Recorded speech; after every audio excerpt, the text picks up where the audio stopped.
মুঘল জমানার 10টি ঐতিহাসিক নিদর্শন। বাদশাহী মসজিদ।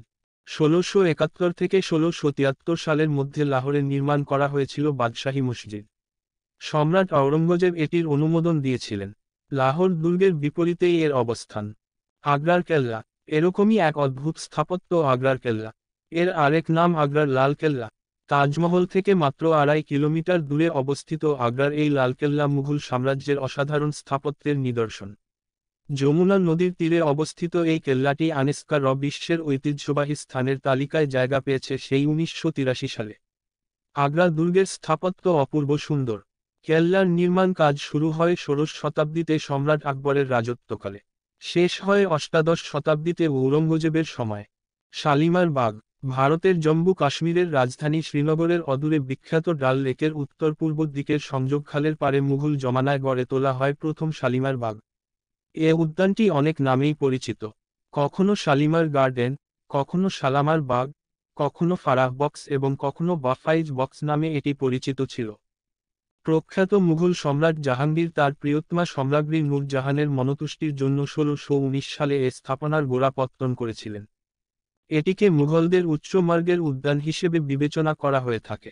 মুঘল আমলে এখানে সাধারণ জনগণের প্রবেশাধিকার ছিল না, মুখ্যত রাজন্যদের বিনোদন, বিশ্রামের জন্য এটি সংরক্ষিত ছিল। কিন্তু এখন পুরো উদ্যানটি জনসাধারণের বেড়ানোর জন্য উন্মুক্ত। সম্রাট জাহাঙ্গীরেরই এক অনবদ্য সৃষ্টি।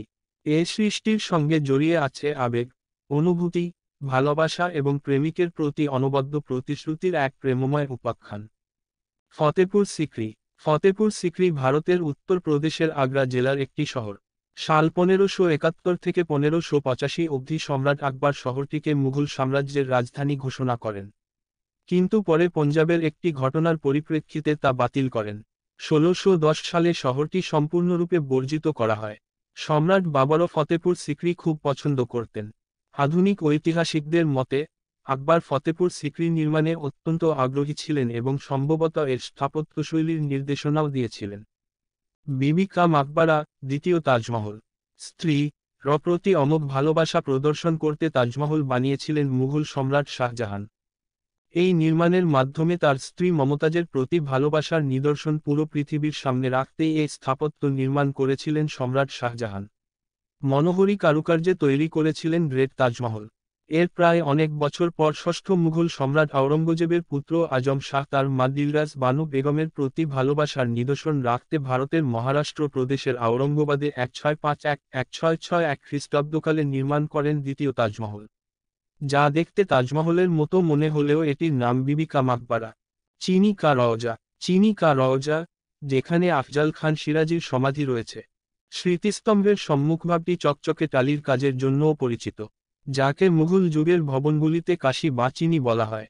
বহিরাগত স্থাপত্য শৈলীর কারণে কাঠামোটির স্থাপত্য শৈলী অস্বাভাবিক সরল। একটি সুলতানি শৈলীর অস্বাভাবিক গম্বুজ রয়েছে এর মধ্যে। চীনের সমাধি নামেও পরিচিত, এটি আফজাল খানের সমাধি, যিনি জাহাঙ্গীরের রাজত্বকালে একজন পারস্য কবি ছিলেন। পরে শাহজাহানের রাজত্বকালে তিনি উজির হন। খান 1639 সালে লাহোরে মারা যান এবং তাকে এখানে আগ্রায় সমাহিত করা হয়। সমাধিটি মক্কা শহরের দিকে মুখ করে নির্মিত। জাহাঙ্গীরের সমাধিসৌধ। জাহাঙ্গীরের সমাধিসৌধ পাকিস্তানের পাঞ্জাব প্রদেশের রাজধানী লাহোরের শাহদারা বাগে অবস্থিত। এটি চতুর্থ মুঘল সম্রাট জাহাঙ্গীরের সমাধি, যিনি 1605 হতে 1627 সাল পর্যন্ত মুঘল সাম্রাজ্য শাসন করেন। তাজমহল। মুঘল সম্রাট শাহজাহানের অমোঘ প্রেমের নিদর্শন তাজমহল পৃথিবীর সপ্তাশ্চর্যের একটি। স্ত্রী মমতাজের প্রতি অপরিমেয় ভালোবাসার নিদর্শন স্বরূপ তার মৃত্যুর পর সমাধিস্থলে সম্রাট শাহজাহান এই বিশাল এবং অপূর্ব স্থাপনাটি তৈরি করেন। ভারতীয়, পার্সিয়ান এবং ইসলামিক প্রভাবকে একত্রিত করে নির্মাণ করা এই স্থাপনাটি মধ্যযুগীয় মুঘল স্থাপত্যশৈলীর অন্যতম উল্লেখযোগ্য নিদর্শন। আকবর সমাধি। মুঘল সাম্রাজ্যের সবচেয়ে প্রতাপশালী সম্রাট ছিলেন জালালউদ্দিন মুহাম্মদ আকবর, 1556-1605 সাল। সাম্রাজ্য বিস্তৃত ছিল আসাম থেকে কাবুল এবং কাশ্মীর থেকে আহমেদনগর পর্যন্ত। তিনি 49 বছর ভারতবর্ষ শাসন করেন। শাসনকালের শেষ দিকে আগ্রার লালকেল্লা, ফতেহপুর সিক্রি, লাহোরের লালকেল্লা, এলাহাবাদের লালকেল্লা ছাড়াও তৈরি করেন সিকান্দ্রাবাদের সমাধি ভবন। কিন্তু নির্মাণকাজ শেষ হওয়ার আগেই আকবর মারা যান। এরপর তার পুত্র সম্রাট জাহাঙ্গীরের তত্ত্বাবধানে নির্মাণ কাজ শেষ হয় ১৬১২ সালে। সিকান্দ্রার সমাধি ভবনে ৪০টি সমাধির জায়গা ঠিক করা হলেও আছে ৪ জনের: আকবর, আকবরের বোন, শাহজাহানের ছেলে ও মেয়ের। সমাধিতে আকবরের দেহাবশেষ না থাকলেও এখানে বেড়াতে আসা বেশিরভাগ দর্শনার্থী বিশ্বাস করে সমাধিতে আকবর শায়িত আছেন। মতি মসজিদ। আগ্রার মতি মসজিদ সম্রাট শাহজাহান নির্মাণ করেন। এটি আগ্রা দুর্গে অবস্থিত। শাহজাহানের শাসনামলে মুঘল স্থাপত্য তার স্বর্ণযুগে প্রবেশ করে। মুক্তার মতো দ্যুতির জন্য এই মসজিদের নাম মতি মসজিদ হয়েছে। এর গম্বুজ সংখ্যা ৩। এগুলো মার্বেল নির্মিত ও লাল বেলেপাথরের দেয়ালের উপর অবস্থিত। মসজিদটি নির্মাণে ১,৬০,০০০ রুপি খরচ হয় এবং এতে ৪ বছর সময় লেগেছিল। ভারতের আগ্রা তার বিখ্যাত স্মৃতিস্তম্ভ তাজমহলের জন্য সারা বিশ্বে সমাদৃত, যা ১৬৩১ থেকে ১৬৪৮ সালের মধ্যে মুঘল সম্রাট শাহজাহানের আদেশে তার প্রিয় স্ত্রীর স্মরণে নির্মিত হয়েছিল। তাজমহল হল ভারতের মুসলিম শিল্পের রত্ন এবং বিশ্বের ঐতিহ্যের সর্বজনীনভাবে প্রশংসিত একটি স্মৃতিসৌধ। অপর উল্লেখযোগ্য আকর্ষণীয় নিদর্শন হল ইতিমাদ-উদ-দৌলার সমাধি। এই সমাধি আগ্রা শহরের সবচেয়ে চিত্তাকর্ষক স্থাপত্য বিস্ময়গুলির মধ্যে একটি। এই স্মৃতিস্তম্ভটি তাজমহলের পিছনে অনুপ্রেরণা হিসাবে বিবেচিত হয়। এই কারণে বেবি তাজমহল নামে পরিচিত। তাজমহল দেখার জন্য আগ্রায় আসা অনেক পর্যটক ইতিমাদ-উদ-দৌলার সমাধিও খোঁজেন। মিল থাকা সত্ত্বেও ইতিমাদ-উদ-দৌলার সমাধিটিকে তাজমহলের চেয়ে আরও সূক্ষ্ম শিল্পকর্ম হিসাবে বিবেচনা করা হয়, যেখানে মার্বেল জালির পর্দা এবং সূক্ষ্ম খোদাই রয়েছে।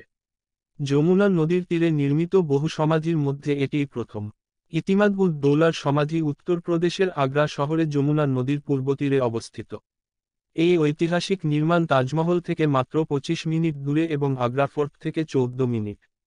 ভোর থেকে সন্ধ্যা পর্যন্ত খোলা থাকে। যাই হোক, সূর্যাস্তের সময় স্মৃতিস্তম্ভ আরও আকর্ষণীয় হয়ে ওঠে। বেবি তাজমহল। ভারতের আগ্রা তার বিখ্যাত স্মৃতিস্তম্ভ তাজমহলের জন্য সারা বিশ্বে সমাদৃত, যা ১৬৩১ থেকে ১৬৪৮ সালের মধ্যে মুঘল সম্রাট শাহজাহানের আদেশে তার প্রিয় স্ত্রীর স্মরণে নির্মিত হয়েছিল। তাজমহল হল ভারতের মুসলিম শিল্পের রত্ন এবং বিশ্বের ঐতিহ্যের সর্বজনীনভাবে প্রশংসিত একটি স্মৃতিসৌধ। অপর উল্লেখযোগ্য আকর্ষণীয় নিদর্শন হল ইতিমাদ-উদ-দৌলার সমাধি। এই সমাধি আগ্রা শহরের সবচেয়ে চিত্তাকর্ষক স্থাপত্য বিস্ময়গুলির মধ্যে একটি।